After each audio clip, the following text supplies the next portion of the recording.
বন্ধুরা, এই মুহূর্তে মুখ্যমন্ত্রী ঘোষণা করে দিলেন কবে থেকে বার্ধক্য ভাতার জন্য ফর্ম ফিল আপ শুরু হবে। শুধু বার্ধক্য ভাতা নয়, বিধবা ভাতা, প্রতিবন্ধী ভাতার ক্ষেত্রে নতুন করে ফর্ম ফিল আপ চালু হবে। এই মুহূর্তে দেওয়া হচ্ছে অফিসিয়াল আইডি।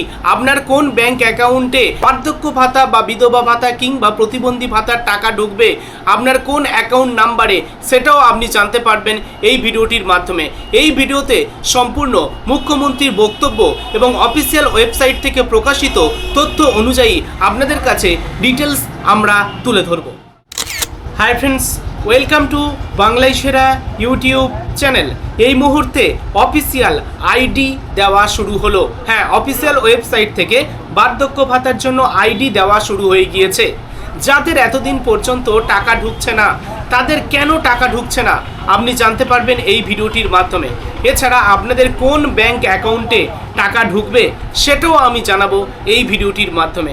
এছাড়া কবে থেকে নতুন করে ফর্ম ফিল আপ শুরু হবে সেটাও আপনি জানতে পারবেন মুখ্যমন্ত্রীর ঘোষণা অনুযায়ী। তো আজকের এই ভিডিওটির মাধ্যমে কোথা থেকে ফর্ম আপনারা সংগ্রহ করবেন, সেই ফর্ম কোথায় ফিল আপ করে আপনাকে জমা দিতে হবে, সব কিছু তথ্য জানতে পারবেন বার্ধক্য ভাতা, বিধবা ভাতার জন্য।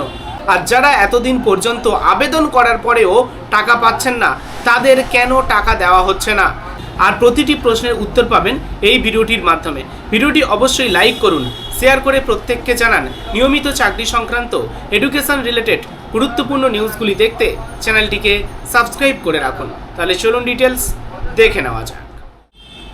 বন্ধুরা, ভিডিওর প্রথমে জেনে রাখা ভালো, বার্ধক্য ভাতা, বিধবা ভাতা কিংবা প্রতিবন্ধী ভাতা, এই তিন ধরনের ভাতা সেন্ট্রাল গভর্নমেন্ট এবং ওয়েস্ট বেঙ্গল গভর্নমেন্ট উভয় মিলে অংশীদারিত্বে বা যৌথ উদ্যোগের মাধ্যমে উপভোক্তাদের অ্যাকাউন্টে টাকা প্রদান করে থাকে। অর্থাৎ বার্ধক্য ভাতা, বিধবা ভাতা কিংবা প্রতিবন্ধী ভাতা রাজ্য ও কেন্দ্র উভয় মিলে টাকা দিয়ে থাকে। রাজ্য কিছু টাকা দেয় আর কেন্দ্র কিছু টাকা দেয়। যেহেতু এতদিন পর্যন্ত রাজ্যে টিএমসি সরকার ছিল এবং সেন্ট্রালে বিজেপির সরকার ছিল, তাই দুটি সরকার ভিন্ন থাকার কারণে এই প্রকল্পের টাকা পেতে দেরি হচ্ছিল।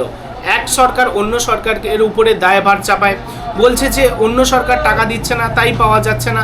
এই রকম বিভিন্ন রকম সমস্যার কারণে কিন্তু এই টাকা উপভোক্তাদের অ্যাকাউন্টে পাওয়ার ক্ষেত্রে হোল্ডিং হয়েছিল বা এতদিন পর্যন্ত থমকে ছিল। কিন্তু এবারে আর থমকে থাকবে না। এবারে শুধু একটি মাত্র অনুমোদন, কারণ এই মুহূর্তে রাজ্যে ডবল ইঞ্জিন সরকার চলছে। যেহেতু সেন্ট্রালেও বিজেপি এবং আমাদের ওয়েস্ট বেঙ্গলেও বিজেপি সরকার চালাচ্ছে, তাই এই বার্ধক্য ভাতা বা বিধবা ভাতা বা প্রতিবন্ধী ভাতা টাকা পাওয়ার ক্ষেত্রে কোনো রকম অসুবিধা হবে না। আপনারা রিসেন্ট দেখেছেন জব কার্ডের জন্য কিন্তু আবেদন চলছে। যে জব কার্ডের টাকা দেওয়া নিয়ে এত সমস্যা হচ্ছিল, জব কার্ডের কোনো টাকা আসছিল না, সেই জব কার্ডের আবার কিন্তু নতুন করে অ্যাপ্লিকেশান চলছে বা আপনাদের কার্ডটাকে রিনিউয়াল করা হচ্ছে, নতুন করে ফর্ম ফিল আপ শুরু হয়ে গিয়েছে। আপনারা বুঝতে পারছেন সেন্ট্রাল গভর্নমেন্ট এই মুহূর্তে কিন্তু টাকা ছেড়ে দিচ্ছে বা আবেদন করার সুযোগ দিচ্ছে, তাই রাজ্য সরকার খুবই সহজে অনুমোদন পেয়ে গিয়েছে। যেহেতু রাজ্যেও বিজেপি সরকার আছে, সেই একই রকমভাবে বার্ধক্য ভাতা, বিধবা ভাতা কিংবা প্রতিবন্ধী ভাতার ক্ষেত্রে খুবই সহজে অনুমোদন চলে আসবে। আর এই মুহূর্তে মুখ্যমন্ত্রী একটি দারুণ ঘোষণা করে দিয়েছেন। আপনারা মুখ্যমন্ত্রীর সেই ঘোষণাটা একবার শুনে নিন। 12 থেকে 20 জুনের মধ্যে 3 দিন জনকল্যাণ শিবির করতে বলা হয়েছে ভারত সরকারের পক্ষ থেকে। আমরা 3টে ডেট বেছে নিয়েছি, ওয়ার্কিং ডেট 15, 16, 17। আমরা সিএস এর মাধ্যমে প্রশাসনকে বলেছি স্কুলে যেন না হয়, যাতে ক্লাস হ্যাম্পার না হয়। বিডিওরা এবং পুরসভার ক্ষেত্রে সিওরা আর কর্পোরেশনের ক্ষেত্রে কমিশনাররা দায়িত্বপ্রাপ্ত হবেন। বিধায়করা এবং যে এমপিরা সেখানে চিফ গেস্ট হবেন, ইনোগ্রেটর হবেন। সব জায়গায় জনকল্যাণ শিবির হবে। সেখানে ভারত সরকার এবং রাজ্য সরকারের চালু থাকা এবং আগামী দিনে আসতে চলা সমস্ত স্কিম আমরা তার বেনিফিট মানুষকে দেব। এবং সচেতন করব 15, 16, 17 জুন। আশা করি মুখ্যমন্ত্রী সেই ঘোষণাটা আপনারা শুনে বুঝতে পারলেন যে 15, 16, 17 15, 16, 17 এই 3টে দিন কোনো সরকারি স্কুলের জায়গা ব্যতীত বিডিও অফিস হতে পারে, অঞ্চলের কোনো অফিস হতে পারে, অন্য কোনো জায়গা হতে পারে যেখানে কোনো শিক্ষা কেন্দ্র নয়, শিক্ষা কেন্দ্র ব্যতীত অন্যান্য জায়গায় 15, 16, 17 জুন এই 3 দিন কিন্তু ক্যাম্প বসবে। আর সেই ক্যাম্পে সমস্ত সরকারি প্রকল্পের ক্ষেত্রে আবেদন করা বা বেনিফিটের ক্ষেত্রে সরকার সুযোগ দেবে। অর্থাৎ মুখ্যমন্ত্রী বলেছেন যে চালু থাকা সেন্ট্রাল গভর্নমেন্টের চালু থাকা বা রাজ্যে চালু থাকা যেসব প্রকল্প, সেই সব প্রকল্প, সেখানে বার্ধক্য ভাতা, অন্নপূর্ণা ভাণ্ডার, আপনার আয়ুষ্মান কার্ড থেকে কৃষক বন্ধু থেকে শুরু করে পিএম কিষাণ সব কিছু, মানে যত প্রকল্প আছে সব কিছু প্রকল্পের ক্ষেত্রে কিন্তু 15, 16, 17 এই 3টে দিন যে ক্যাম্প বসবে সেই ক্যাম্প থেকে আপনারা আবেদনপত্র সংগ্রহ করতে পারবেন এবং ফিল আপ করে সেই ক্যাম্পে জমা করতে পারবেন। কারণ মুখ্যমন্ত্রী নিজেই বলেছেন সরকারি যেসব প্রকল্প বর্তমানে আছে সেই সব প্রকল্পের বেনিফিট কিন্তু দেওয়া হবে ক্যাম্প থেকে। তাহলে আপনারা এক কথায় বুঝতে পারলেন বার্ধক্য ভাতার জন্য আগামী 15 তারিখ, 16 তারিখ এবং 17 তারিখ এই 3 দিন যে শিবিরটা হবে, অর্থাৎ দুয়ারে সরকারের মতো আবার কিন্তু নতুন শিবির চালু হবে, যেটা হলো আপনাদের নতুন একটি জনকল্যাণ শিবির চালু হবে। সেই জনকল্যাণ শিবির থেকে আপনারা পুনরায় বার্ধক্য ভাতার জন্য আবেদন করতে পারবেন। যারা এতদিন পর্যন্ত আবেদন করেননি কিংবা আপনাদের যাদের পূর্বের আবেদন রিজেক্ট হয়ে গিয়েছে তারা পুনরায় আবেদন করতে পারবেন। যাদের অলরেডি আবেদন অ্যাপ্রুভ আছে বা বর্তমানে যারা টাকা পাচ্ছেন তাদের কিন্তু আর আবেদন করতে হবে না। তো কাদের আবেদন করতে হবে আর কাদের আবেদন করতে হবে না আমরা সরাসরি অনস্ক্রিনে অফিসিয়াল ওয়েবসাইট ভিজিট করে সেই তথ্য আপনাদের কাছে পৌঁছে দেব। অফিসিয়াল ওয়েবসাইটে যাওয়ার আগে আরও একটি কথা বলে রাখি, তাহলে বার্ধক্য ভাতার জন্য আপনারা কোথায় থেকে আবেদন করতে পারবেন। এই মুহূর্তে মুখ্যমন্ত্রীর ঘোষণা অনুযায়ী আপনারা জনকল্যাণ শিবির থেকে আবেদন করতে পারবেন, যে জনকল্যাণ শিবিরটা চালু হবে 15, 16, 17 এই 3 দিন আপনাদের এলাকায়।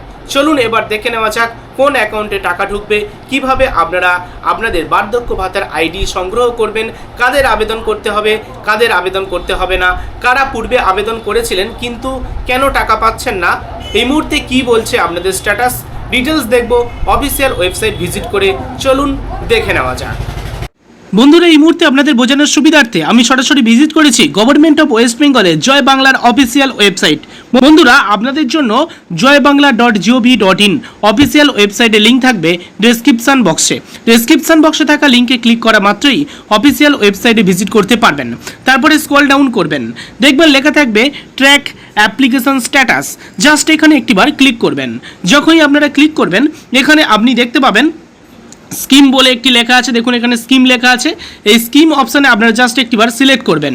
যখনই ওখানে সিলেক্ট নয়, যখনই ওখানে ক্লিক করবেন আপনি তলার দিকে দেখতে পাবেন একটি পপ আপ ওপেন হয়ে যাবে। ঠিক এমনভাবে আপনি দেখতে পাবেন এখানে WCD ওল্ড এজ পেনশন লেখা আছে। এখানে জাস্ট একটিবার ক্লিক করবেন। আমি এখানে ক্লিক করে দিলাম। এবারে দেখুন সার্চ ইউজিং লেখা এসছে, সার্চ ইউজিং। এই সিলেক্ট অপশানে একটিবার ক্লিক করবেন। যখনই ক্লিক করবেন আপনার যে মোবাইল নাম্বার আছে সেই মোবাইল নাম্বার দিয়ে আপনারা দেখে নিতে পারবেন। তো আপনারা এখানে মোবাইল নাম্বার এই জায়গাটায় ক্লিক করতে পারেন, অথবা আধার কার্ড দিয়েও দেখা যাবে, আধার কার্ডের নাম্বার দিয়ে, সেক্ষেত্রে আপনারা এখানেও ক্লিক করতে পারেন। ওকে, তো আমি মোবাইল নাম্বারের উপরে ক্লিক করলাম। এবারে এখানে আমি মোবাইল নাম্বারটা এন্টার করব। এন্টার করে এখানে যে ক্যাপচার কোড, অর্থাৎ এখানে যেটা লেখা আছে এইটা জাস্ট দেখে এখানে আমি এন্টার ক্যাপচার এখানে জাস্ট লিখে দেব। লিখে দেওয়ার পরে তলার দিকে এখানে আপনি দেখতে পাবেন সার্চ অপশান। ওকে, এই সার্চ অপশানে আপনাকে একটিবার ক্লিক করতে হবে। যখনই আপনারা ক্লিক করবেন নেক্সট পেজ ঠিক এমনভাবে ওপেন হয়ে যাবে। বন্ধুরা, তারপরে সার্চ অপশানে ক্লিক করা মাত্রই এরকম আপনাদের জন্য একটি স্ট্যাটাস শো করবে। বন্ধুরা, এই মুহূর্তে আপনারা দেখতে পাচ্ছেন এখানে লেখা আছে বেনিফিশিয়ারি আইডি, আর বেনিফিশিয়ারি আইডিটা আপনারা অনস্ক্রিনে দেখতে পাচ্ছেন যেমন এই ব্যক্তির 6290 পরের সংখ্যাগুলো হাইড করা আছে। যাই হোক, এখানে আপনি দেখতে পাবেন বেনিফিশিয়ারি আইডি।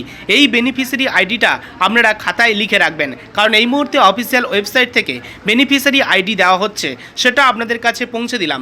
পরবর্তী সময়ে আপনাদের এই বেনিফিশিয়ারি আইডিটা বিভিন্ন প্রয়োজনের ক্ষেত্রে কাজে লাগতে পারে। তাহলে বেনিফিশিয়ারি আইডি দেওয়া হচ্ছে, আপনারা বুঝতে পারলেন। কিভাবে সংগ্রহ করবেন সেটাও আপনি জানতে পারলেন। এবারে দেখুন অ্যাপ্লিকেন্ট নেম, এখানে আপনার নামটি শো করবে। আমি যেহেতু এটা অন্য একটি ব্যক্তির, তাই এটা আমি কিন্তু এখানে কালি দিয়ে এটাকে আমি কেটে দিয়েছি। যাই হোক, পরবর্তী আপনারা আপনাদের অ্যাড্রেস দেখতে পাবেন। আপনাদের ডিস্ট্রিক্টের নাম এখানে স্লো করবে, তারপরে আপনারা ব্লক বা মিউনিসিপ্যালিটির নাম এখানে দেখতে পাবেন। পরবর্তী আপনাদের জিপি বা ওয়ার্ডের নাম এখানে আপনি দেখতে পাবেন। ওকে, বিশেষ প্রয়োজনে বা সিকিউরিটি পারপাস এই মুহূর্তে কিন্তু সেগুলো হাইড করা আছে। যাই হোক, আপনি আপনারটা দেখতে পাবেন যখনই আপনি দেখতে চাইবেন।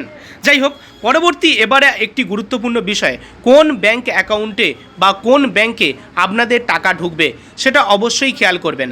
যারা পূর্বে দুয়ারে সরকার ক্যাম্প থেকে বা অন্য কোনোভাবে বিধবা ভাতা বা বার্ধক্য ভাতার জন্য আবেদন করেছেন, তারা এখানে দেখে নেবেন যে আপনাদের ব্যাংকের নামটি এখানে শো করবে, ব্যাংকের ব্রাঞ্চের নামটি এখানে শো করবে। আর এখানে দেখতে পাবেন লেখা থাকবে অ্যাকাউন্ট নাম্বার। এই যে অ্যাকাউন্ট নাম্বারের শেষে 4টে সংখ্যা শো করবে, এই অ্যাকাউন্টে কিন্তু আপনাদের টাকা ঢুকবে। ওকে বন্ধুরা, তো আপনারা একবার দেখে নেবেন আপনাদের সেই অ্যাকাউন্টে ডিভিডি অর্থাৎ ডিরেক্ট বেনিফিশিয়ারি লিঙ্ক করা আছে কিনা। যদি ডিরেক্ট বেনিফিশিয়ারি লিঙ্ক করা থাকে তাহলে কিন্তু কোনো রকম টাকা পেতে সমস্যা হবে না। তবে আবেদন করার সময় আপনি এই যে ব্যাংক অ্যাকাউন্ট নাম্বার দিয়েছিলেন, সেই ব্যাংক অ্যাকাউন্টে 4টে সংখ্যা, শেষের 4টে সংখ্যা দেখতে পাবেন। দেখুন এই ব্যক্তির যেরকম শেষের 4টে সংখ্যা 0821 আছে, অর্থাৎ 0811। তাহলে আপনারাও সেরকম একইভাবে বুঝতে পারবেন যে আপনার কোন ব্যাংক অ্যাকাউন্টে শেষের 4টে সংখ্যার সাথে মিলছে। তাহলে সেই ব্যাংক অ্যাকাউন্টের নাম্বার অনুযায়ী আপনি একবার দেখে নেবেন ডিবিটি লিঙ্ক আছে কিনা। এখানে আপনারা সার্চ করার পরে, এই সার্চ অপশানে ক্লিক করার পরে যেমন স্ট্যাটাস দেখতে পাবেন, যে ব্যাংক অ্যাকাউন্টের নাম্বার শো করবে সেই ব্যাংক অ্যাকাউন্টে টাকা ঢুকবে। ক্লিয়ার হলো?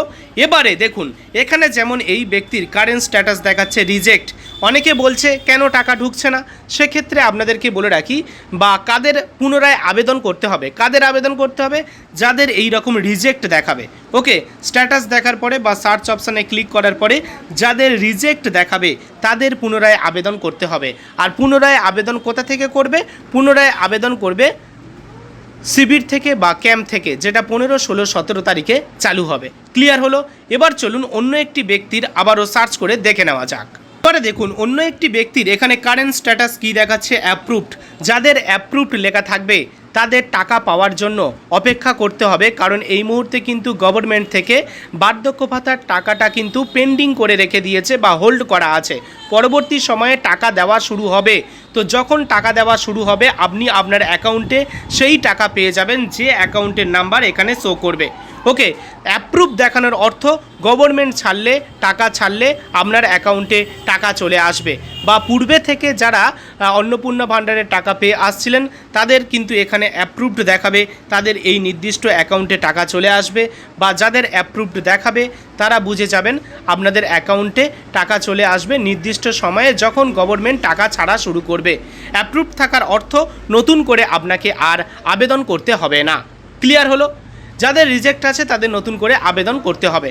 আর যাদের দেখাবে লেখা থাকবে অ্যাপ্রুভড পেন্ডিং, অনেকের দেখবেন লেখা থাকবে অ্যাপ্রুভড পেন্ডিং। অ্যাপ্রুভ পেন্ডিং কথার অর্থ আপনাদের ডকুমেন্টস ভেরিফিকেশান হয়ে গিয়েছে, এখানে অ্যাপ্রুভ করে নেওয়া হয়েছে, কিন্তু এখন আপনাদের টাকা দেওয়া সিরিয়ালে অনেকটা পরে আপনারা আছেন, সেক্ষেত্রে পেন্ডিং দেখাচ্ছে। পরবর্তী সময়ে আপনাদের জেলা স্তর থেকে অ্যাপ্রুভড হয়ে গেলে আপনারা টাকাটা পেয়ে যাবেন। টাকা দেওয়া শুরু হওয়ার পরে আপনারা টাকা পেয়ে যাবেন। মানে অ্যাপ্রুভ পেন্ডিং থাকলে বা অ্যাপ্রুভড থাকলে কোনো রকম কোনো সমস্যা নেই, শুধুমাত্র আপনি দেখে নেবেন আপনার ব্যাংক অ্যাকাউন্টে ডিবিটি লিঙ্ক আছে কিনা। তাও এমন কিছু ব্যক্তি আছে যাদের ডিবিটি লিঙ্ক আছে কিনা সেটাও চেক করার দরকার নেই। যদি আপনারা পূর্বে থেকে সরকারি প্রকল্পের কোনো টাকা আপনাদের এই নির্দিষ্ট ব্যাংক অ্যাকাউন্টে গ্রহণ করেন তাহলে আপনি বুঝতে পারবেন ডিবিটি লিঙ্ক ছিল বলে তাই কিন্তু আপনারা টাকা পাচ্ছিলেন। তাই নতুন করে আর ডিবিটি লিঙ্ক চেক করার প্রয়োজনীয়তা তেমনভাবে আছে বলে আমার মনে হয় না। যারা একদম টাকা পাচ্ছেন না বা যাদের রিজেক্ট দেখাচ্ছে তারা একবার দেখে নিতে পারবেন। যাদের কোনো রকম সরকারি প্রকল্পের টাকা নির্দিষ্ট ব্যাংক অ্যাকাউন্টে আসেনি তাদেরই চেক করার আবশ্যিকতা আছে। ক্লিয়ার? তাহলে কিভাবে আইডি সংগ্রহ করবেন, কোথা থেকে আপনারা ফর্ম পাবেন, কোথায় জমা করবেন, এবং আমি আপনাদেরকে দেখালাম কাদের আবেদন করতে হবে, কাদের আবেদন করতে হবে না। এবার গুরুত্বপূর্ণ বিষয় হলো যে কবে থেকে আপনারা টাকা পাবেন। এক্ষেত্রে বলে রাখি, আমি ভিডিওর প্রথমেই বলেছি সবেমাত্র জব কার্ডের জন্য অ্যাপ্রুভাল এসছে, জব কার্ডের ফর্ম ফিল আপ চলছে। তার পরবর্তী সময়ে সেন্ট্রাল গভর্নমেন্ট থেকে খুবই শীঘ্রই কিন্তু বার্ধক্য ভাতার জন্য অ্যাপ্রুভাল চলে আসবে এবং ধাপে ধাপে প্রত্যেকেই কিন্তু টাকা পেয়ে যাবেন। ওকে, তো জুন মাসে আপনাদের শেষের দিকে আমি আরও একটি আপডেট দেব, মানে এই মাসের মাঝের দিকে বা শেষের দিকে আমি আরেকটি আপডেট দেব। পরবর্তী আপডেটের জন্য অপেক্ষা করুন। ডেসক্রিপশান বক্সে লিঙ্ক থাকবে। এই থামলাইন অনুযায়ী আপনারা এই মুহূর্তে যেটা দেখতে পাচ্ছেন, এই থামলাইন অনুযায়ী আরও ডিটেলস জানতে পারবেন বার্ধক্য ভাতা সম্পর্কিত।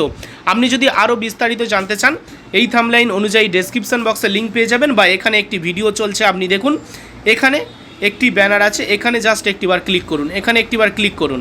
ক্লিক করলে আপনি ডিটেলস তথ্য আরও পেয়ে যাবেন এবং নেক্সট আপডেটগুলি দেখার জন্য চ্যানেলটিকে সাবস্ক্রাইব করে রাখবেন। ধন্যবাদ।